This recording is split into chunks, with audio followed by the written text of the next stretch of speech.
Uma vez uma cliente, eu falei, as luzes estão acesas? Do modem, né? Ela falou, tá, da cozinha, do banheiro. Enfim, não era isso, né? Desculpa. Enfim, aí comecei na carreira de tecnologia e era uma época que a gente chamava o menininho da informática para fazer um site, né? Hoje em dia a gente chama uma porrada de gente, né? É verdade. O cara da informática às vezes é o último, né? O cara que programa às vezes é o último que a gente chama. A gente chama o cara de marketing, a gente chama o UX, a gente chama várias pessoas e o cara de informática é o último. E naquela época o menininho, o Cleison do TI, né? Era o primeiro. E, enfim, eu fui convidado para... Eu trabalhava com implantação de SAP, na época eu trabalhei na Diageo. E fui convidado por uma empresa pequena para começar um e-commerce, para programar. E entrei nessa onda aí. Falei, vamos tentar.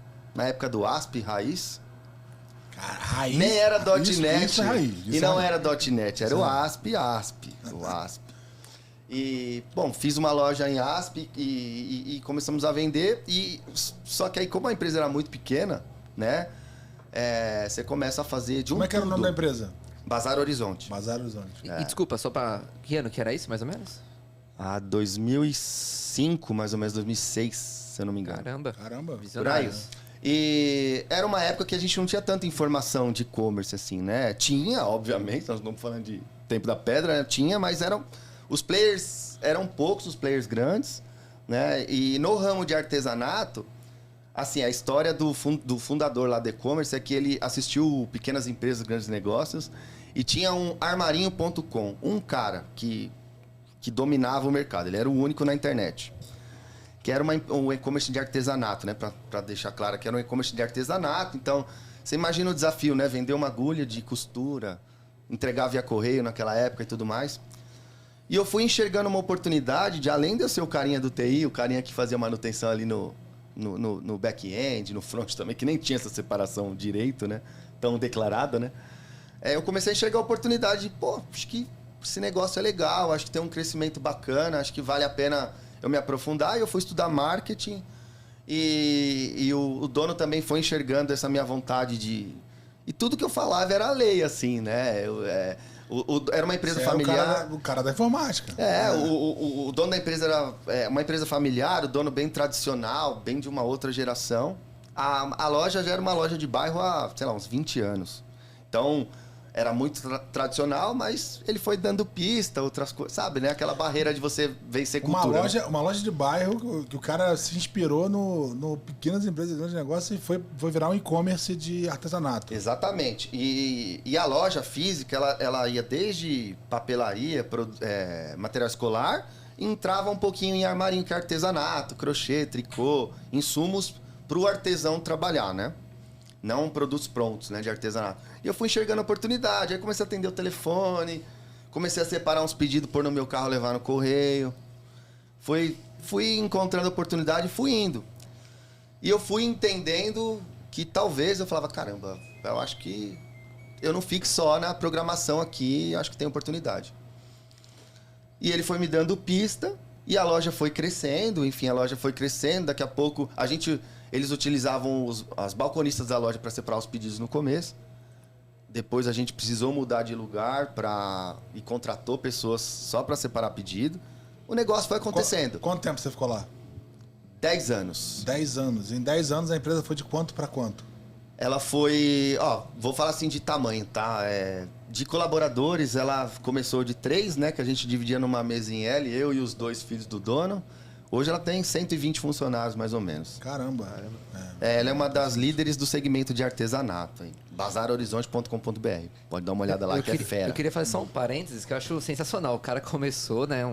Se a gente for também o parênteses de cliente, experiência do cliente, né?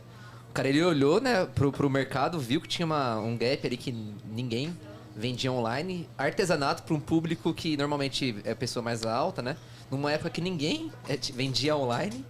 E muito menos comprava online, né? Porque antigamente tinha aquele receio, né? Pô, fraude e tudo uma mais. pegada super empreendedora, porque ele olhou pra uma... É, um visionário, Ele viu um bem gap visionário. e falou, cara, vou ganhar dinheiro aqui. E tem E um não tinha ponto. smartphone na época ainda, né? Se hoje... Não, tinha esse teu aí, cara.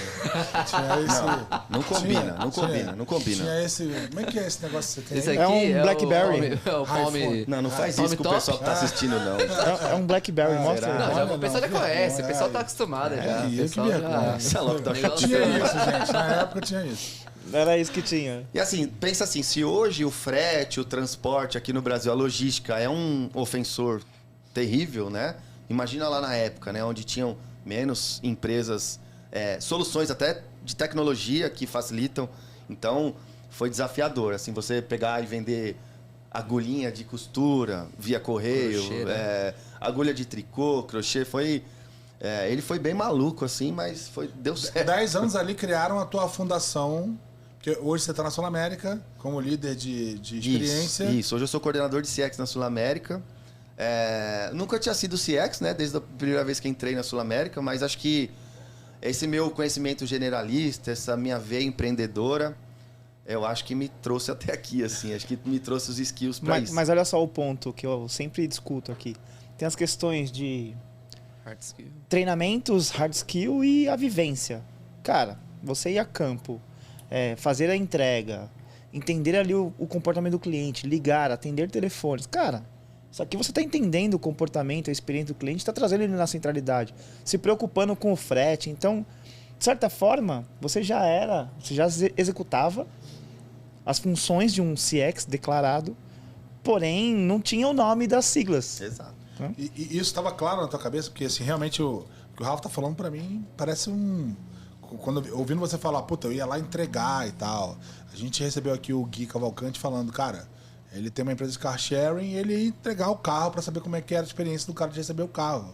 E no final de contas você meio que tava fazendo isso, mas era algo que você fazia conscientemente ou ainda era uma coisa intuitiva, de certa forma? Olha, eu fui perceber, na verdade, o quão agregou e o quão era CX pouco tempo atrás, assim. Na época, a gente só fazia, né? Só queria resolver problema. E estudava, né? E assim, uma virada de chave pra mim foi aquele livro do dono das Apples, o Delivering Happiness, assim. Foi... Né? Ele colocando a felicidade no centro do negócio, né? Olhando pro colaborador de uma forma... Né? Deixando cada vez mais agradável ali a vida do colaborador com uma cultura muito forte de felicidade. E assim, né? Eu não vendo sapato, eu entrego felicidade. Então... E isso na minha cabeça começou a abrir caminhos para eu estudar, né? Para eu começar a olhar, pô, mas o que é esse negócio de ouvir o cliente, né? Tanto que, né? Tinha um mix de produtos muito grande, né? Na época da loja. E a gente não sabia, pô, mas a gente vai cadastrar 60 mil produtos, como a gente vai fazer isso? Vai tirar foto de 60 mil produtos, como a gente vai fazer isso? Aí a gente foi testando. Hoje tem, sei lá, mais de 100 mil lá. O mix de produtos é muito grande e é um dos diferenciais do mercado de artesanato, né?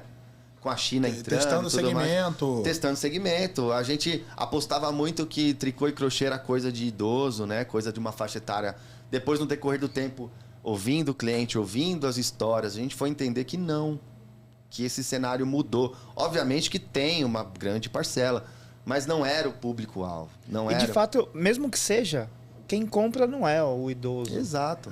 Não, eu acho que... E é um princípio interessante, né? Você assumir que você não sabe. De cara eu não sei, vou aprender. E assim, eu acho que sim, esse negócio estava claro na época, você estava muito focado em resolver o problema, né? Então, você tem 60 mil SKUs para itens para cadastrar e, cara, como que eu valido isso, né? Isso parece bem interessante, conecta muito com o que é a tua posição hoje, né? Sim, sem dúvida, né? E em uma época que a gente não tinha ninguém para fazer bench, né? Assim, ninguém para se basear, nenhuma Não referência. tinha bench, né? Nenhuma referência do. Não tinha um Elo 7 da vida aí. Que não tá tinha, bombando. né? E o Elo 7 ainda é um marketplace de produtos prontos, né? A gente gera insumo, né? Mas a gente começou a entender que o mercado. Vocês estavam na base, né? Oferecendo agulha, linha, etc. Exato, Eu achei que era o produto artesanato também, pronto. Não, o que é muito mais complexo. se pensar. Muito mais complexo. E assim, a gente entendeu que... Quando a gente entendeu que o idoso, ele comprava. Só que ele era aquele que fazia por hobby e tudo mais. Mas a grande maioria usava para empreender. Tipo, aí olha só que louco, né? A virada de chave que eu falo do livro. Eu comecei a entender. Falei, cara, na verdade a gente não vende lã. A gente coloca sustento na família das pessoas, na casa das pessoas. Bonito isso aí, hein? E é um diálogo totalmente diferente. Não Se você é? pensar bem, assim, vender pra alguém que, puta, é um hobby. Tá, usa isso como um hobby. E vender pra alguém que precisa disso pra gerar sustento é um diálogo totalmente diferente. E eu atendendo no telefone, por exemplo, eu atendia pessoas que, pô, morava no interior da Bahia, na beira do rio. Numa casa palafita suspensa no rio. E ela fazia biscuit, artesanato de biscuit numa feira local pra sustentar. Aí ela fala, putz, mas o frete é muito caro. Aí a gente começou a perceber que nessas cidades pequenas eles centralizavam os pedidos em uma pessoa. Imagina. Pra acumular e pro gerar frete valer a pena. Sim. Aí quando... Quase é o conceito de compra coletiva raiz, né, de certa forma. Aí a conexão com os dias de hoje, assim, de experiência do cliente, a gente nem sabia que estava fazendo. Mas eu comecei a entender que o que eles faziam de forma clandestina, né, de assim, pô, não clandestina, né, que seja errado, não é esse o ponto. Mas eles faziam por um movimento de cliente mesmo. A gente começou a dar essa solução para eles. A gente começou a entender lojas locais de armarinho e começou a ser o nosso ponto de logística ali. Distribuição, legal. Só que assim, eu tô contando aqui, parece que foi, nossa, acordamos um belo dia. Mas assim, muito estudo e ouvindo histórias. Assim.